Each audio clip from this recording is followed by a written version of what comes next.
حكايات موزي.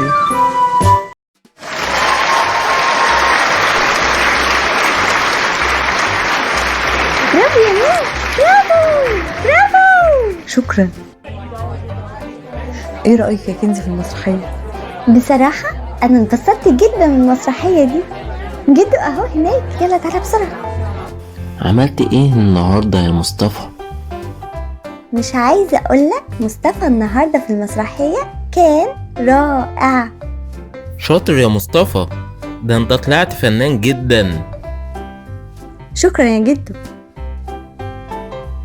بقولك يا مصطفى، ايه رأيك لغاية ما نروح بيتنا نلعب اللعبة الحلوة بتاعتنا؟ يلا، بس انتي اخر مرة اللي اخترتي الحرف، انا بقى المرة دي هختار. طب اختار، بس انا في حرف في دماغي لو اخترته يبقى انا صح. انا كنت اختار حرف الفاء، بما اني كنت فارس في المسرحية النهاردة فاختار حرف الفاء.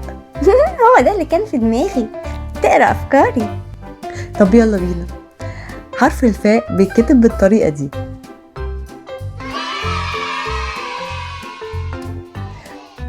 وبيجي في اول الكلمة كده،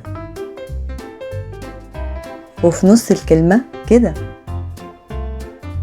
اما في اخر الكلمة بيتكتب بالشكل ده. بيجي في اول الكلمة زي فيل، فيل.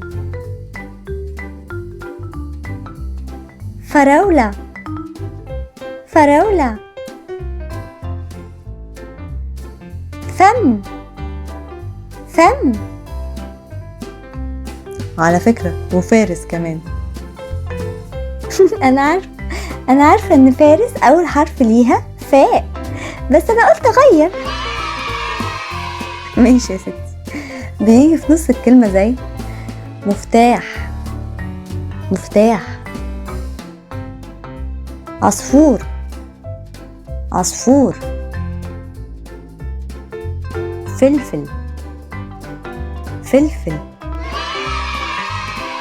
لو شاطرة بقى تقوليلي آخر الكلمة بيجي ازاي؟ ماشي، سهلة يعني.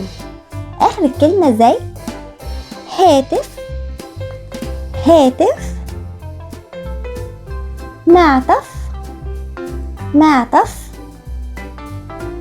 خروف، خروف. اتفضل انت بقى قولي حركات حرف الفاء. حرف الفاء ليه 3 حركات: فا، في، فو. فا، في، فو. فا زي فأر، فأر. فم، فم. فهد، فهد. في زي نافذة، نافذة.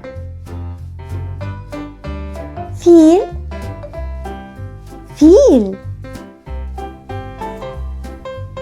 حافلة، حافلة. أما بقى فو زي عصفور، عصفور. فرشاة، فرشاة.